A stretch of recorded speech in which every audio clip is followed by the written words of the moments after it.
Episode 17. Hey, this is John Lee Dumas of EO Fire, and you're listening to the Small Business Puzzle Podcast. You must be prepared to ignite.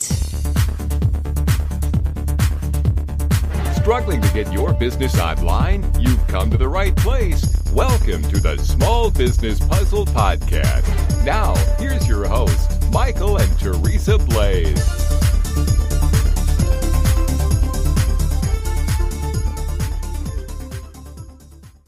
Welcome to the Small Business Puzzle Podcast. My name is Michael, and I'm here with my amazing, beautiful, and talented wife, Teresa. Hello, everybody. How are you? And hello there, Mike.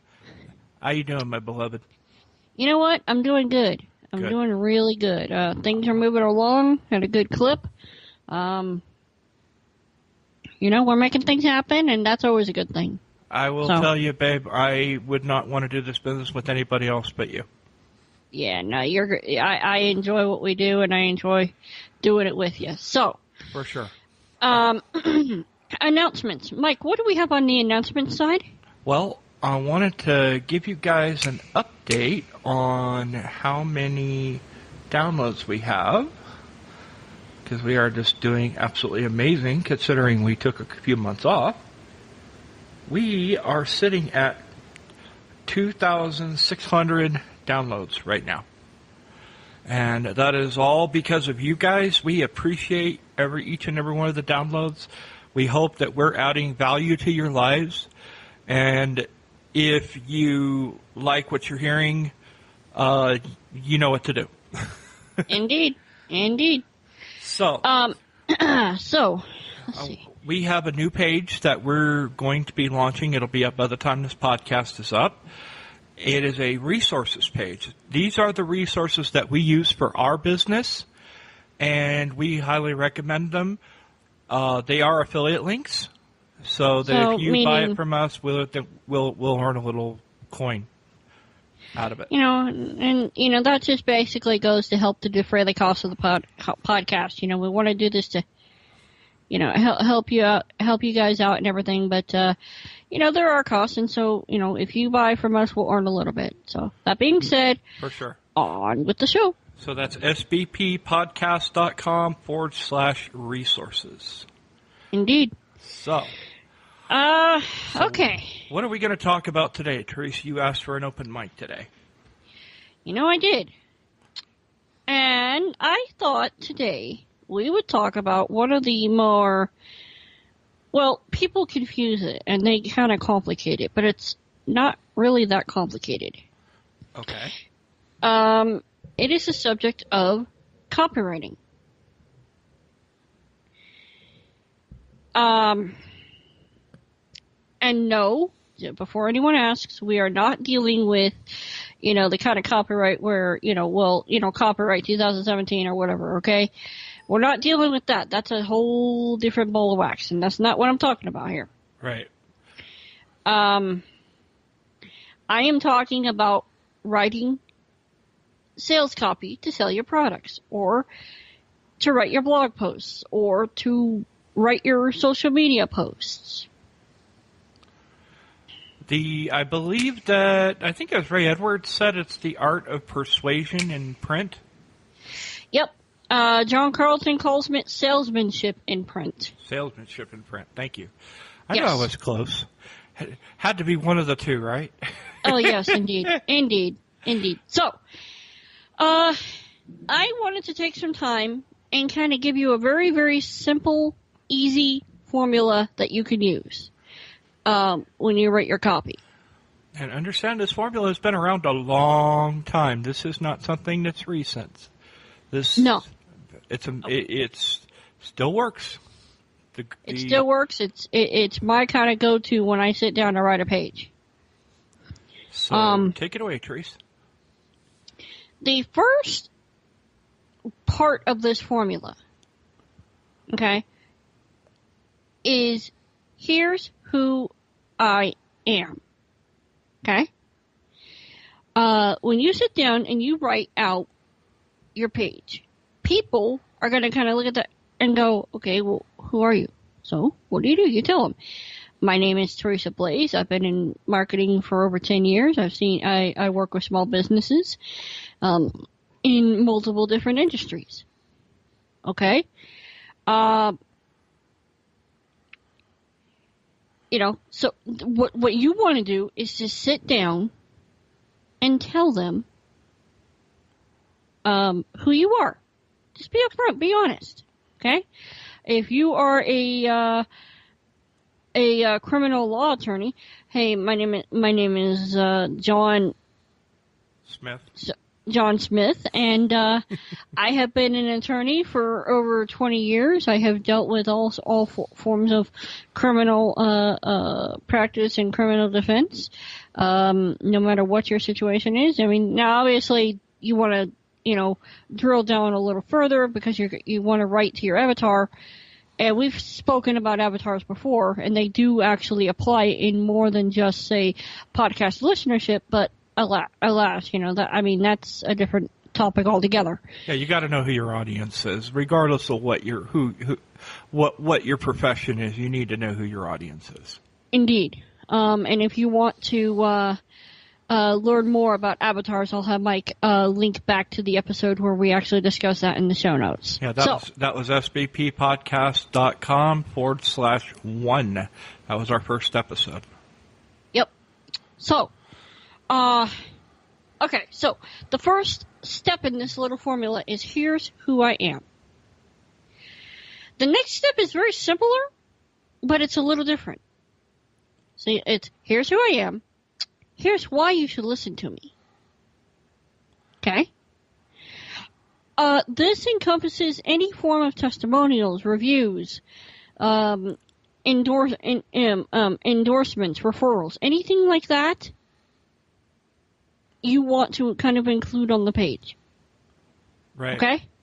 Or if you've got some, you have some specific relevant thing that you want to, that you've done, then, for example, we've worked in a lot of different niches. We've worked with attorneys, we've worked with financial people, we've worked with lawyers, we've worked with computer repair companies, among others, and even welders. So we have a lot of experience, and that's what you want to do. This is why you should listen to me, because I know what the hell I'm talking about. Exactly. But you want other people. It's one thing if you say, hey, I know what I'm talking about, but if someone else comes up and goes, you know what, I worked with him, and yeah, he knows what he's talking about. That's a whole different story. Exactly. Okay, so here we go. Here's who I am. Here's why you should listen to me. Here's what I have for you. Okay, this is where you actually begin to explain the product. Explain the product, explain the service, okay? And you usually, what you want to kind of do is, you're kind of going along, and then you start getting into the pain point of what the problem is that you're trying to solve. Because marketing is simply solving a problem, okay? But before you can solve that problem, you need to make people aware that they have that problem. Exactly. So what you want to do is go, okay, for example, let's say you're an attorney and, you are marketing specifically to people who have who've been accused of a DUI, for example. Okay. What you want to do is market to that pain and go, were you accused of having one too many to drink? Do you want someone who knows how to handle the situation? And, you could walk in there alone, but it'd be like walking into a pack of wolves. Boy, that's the truth. And so, what you want to do is you want to aggravate that pain. You want to actually put salt in that wound. They already know they're in trouble, but you want to make sure that you know that you understand that they are in trouble, and then you provide the solution. Here's what I have for you. I can step in and be your go-between. I will walk in, I will be your advocate. I will defend you in court. Or, it doesn't necessarily have to be, that's a good example, but maybe it could also be information. And that's used a lot too. So maybe you've written this awesome book about the 10 things that you need to do to protect yourself when you're accused, when you're accused of criminal, when criminal charges are brought against you. These are the 10 things that you need to do. And now you can say, okay, well, before sure, you can hire me and, I'll charge you hundreds of dollars, but, before you even get into hiring me, you need to do this, this, this, this, and this, and here's my awesome book or video or course that tells you how. Exactly. And I mean, this could actually fit into multiple areas. Maybe you specialize in credit repair, maybe you write a book on credit repair and hey, here are the 5 things that the credit reporting companies don't want you to know. Exactly. Okay. So what you want to do, that's, you want to sit down and you want to kind of bring out the pain and then offer the solution. Okay. And that all falls under, here's what I have for you. And then the final piece to this is here's what you need to do now. This is what we call a call to action. Okay. And I think this is where a lot of people screw up. They get to this point, and then they kind of let it go soft because I don't want to sell. Well, then why are you writing the page? Right. You can sit there and beat around the bush all you want, but if you never tell them to take any kind of action, then they're not going to take an action. And it's true in podcasting, too. I mean, that's the reason why we give you some kind of a call to action during the podcast, because there's actions that we want you to take. But if we never ask you to take that action, i.e. to download a report or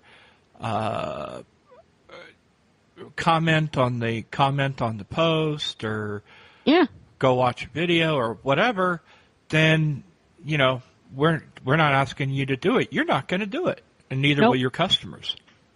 Exactly. So you need to kind of sit down and pretty much explain. And this encompasses a lot of the, this book is, either free. Now, this can be used for free product, but this is more valuable when you're sitting there and you actually ask them to put skin in the game and you actually ask them to spend money with you. Okay. Hey, just buy my book. It's like $9.99 and you will receive this, and this. Okay. And, within the call to action, you want to reiterate what they are going to get. Okay. Right. You've already told them what the product is, but what are the benefits of that product? Okay. The features of the product are, it's 21 pages and it outlines the steps. Okay. But what is the benefit of the actual reading of the book? Well, now you're going to be armed with the knowledge that you can use to protect yourself and your family. Right. Now, another thing is, and there's a number of different tactics, and it's really easy to go overboard with the tactics. Oh, yeah. One of the tactics that I hate is called scarcity. You may hate it, but it does work. It works. And don't overdo it though. And if you're going to use it, be legit about it. If you're saying you're only going to sell 10 copies, then only sell 10 copies. Exactly. Don't sit there and sell more copies and make fake people into thinking that you're limiting it when it's not limited. That really is an irritant, and most people will see right through it.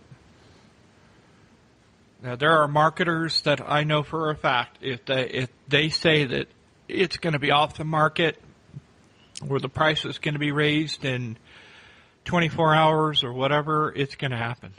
And I mean, there are multiple things you can use for that. You can raise the price. You could actually take it off the market.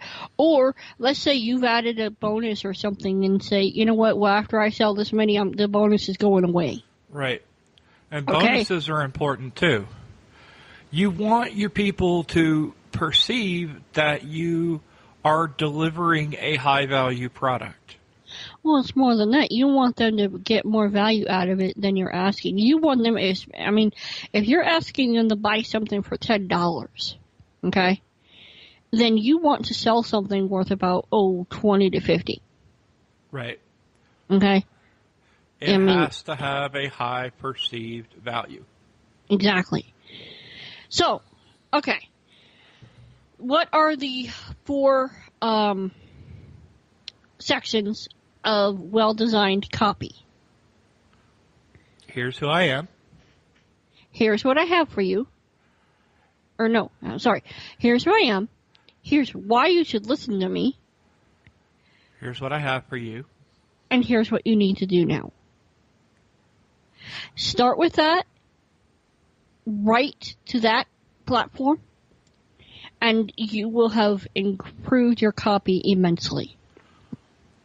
One of the things we will include in the show notes is some couple of web pages of people, copywriters that we consider the best in the game. And they have a ton of free resources that you can use to improve your copy. If you're really wanting to take it to the next level, then you need to study it. It is both an art and a science, and to really master it, it takes a lot. It takes some work. Yeah, it does. I mean, I enjoy it. I really, really enjoy, my first experience with copywriting. My first experience with copywriting, I didn't know this method at all, okay? I didn't know anything about it. In fact, I didn't know anything about marketing. I had just gotten out of high school, and Mike was doing eBay at the time.